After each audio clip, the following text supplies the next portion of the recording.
Olá! O vídeo que foi publicado na semana passada, reflexões e dicas sobre o comportamento dos idosos, o isolamento social e o Covid-19, tem provocado uma série de questões interessantes.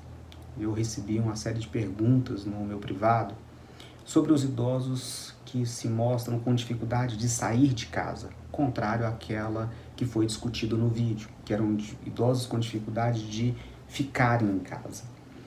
Mas essa sair de casa num comportamento quase que patológico.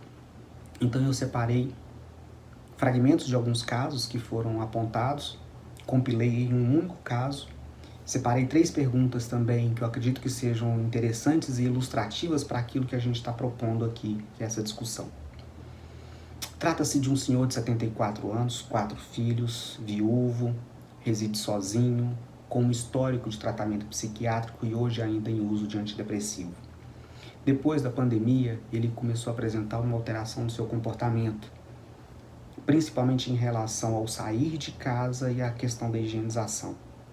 Aumentou a ingesta de álcool, tabaco, mostrando-se mais irritado, ansioso, o apetite diminuído, alteração do ritmo do sono, dormindo mais tarde, acordando mais tarde, uma certa fixação com o tema, falando-se muito mais sobre isso e principalmente sobre os quadros de infecção e mortes em todo o mundo, e com muita dificuldade em aceitar a ajuda dos filhos e principalmente a visita dos mesmos.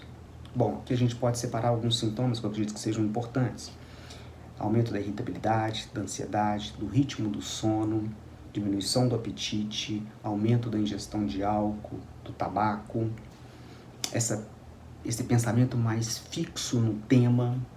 Mas aí vocês poderão me dizer, mas Glauco, a mídia tem bombardeado com isso, se fala o tempo todo nisso, então o contexto justifica. Sim, de certa forma sim, mas a gente não pode analisar o caso só pelo contexto.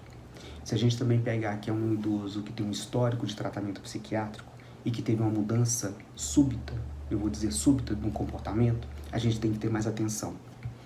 Então, se ele faz um tratamento psiquiátrico, pressupõe-se que ele tem um profissional de referência.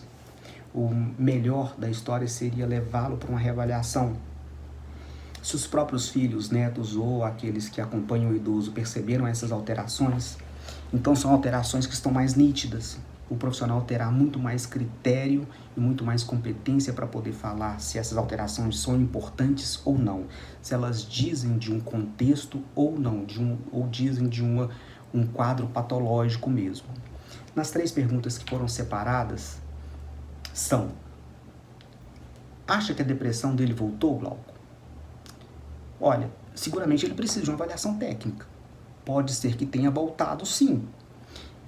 Mas sem essa avaliação técnica não tem como saber, porque o contexto justifica essa mudança de comportamento. Mas a gente tem que saber o nível dessa mudança de comportamento.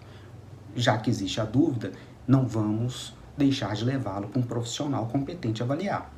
Se tem um profissional de referência, leva. Se não tem, constitua um. E aí eu sugiro que seja um geriatra ou um psiquiatra, por serem os profissionais com um critério maior em função do próprio perfil do paciente, como também dos sintomas apresentados. Segunda pergunta: como ele está ficando sozinho no apartamento e preocupado com o coronavírus, tem chance de adoecer? Até eu senti que nessa pergunta aqui ela fez referência, tem chance de se adoecer, mas em relação ao vírus, se contaminar com o vírus, pela infecção do vírus. Eu acho que ele já está doente, ele já está adoecido. Está nítido que existe aqui um sofrimento mental.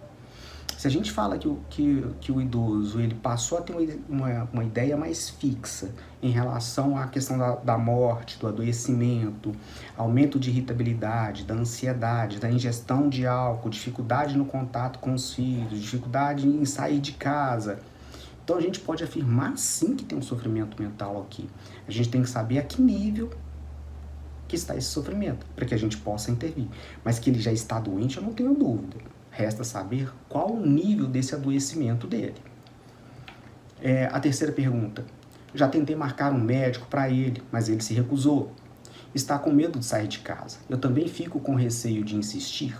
Afinal, os hospitais, as UPAs e os postos de saúde são os lugares onde tem todo tipo de doente, inclusive os que têm coronavírus.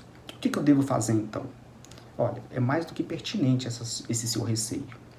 Mas tem um ponto muito interessante que no dia 20/3 agora, pela portaria 467, foi autorizado o Conselho Regional de Medicina e o Conselho Federal de Medicina autorizaram as videoconferências ou a telemedicina. Então, em casos mais limites assim, a gente pode recorrer a esse tipo profissional que faça o atendimento pela telemedicina. É uma portaria provisória, mas nesse período da pandemia ela está disponível e os médicos estão atendendo por videoconferência. Então, nesse caso específico, você tem como ter um cuidado maior, ter atenção maior e evitar que o seu pai, nesse caso específico, fique exposto. Então, não vamos deixar de olhar, vamos buscar, vamos levar para que o profissional possa fazer uma avaliação criteriosa, rigorosa e, caso necessário, faça as intervenções que se fizerem necessárias, ok? Um grande abraço e até o próximo.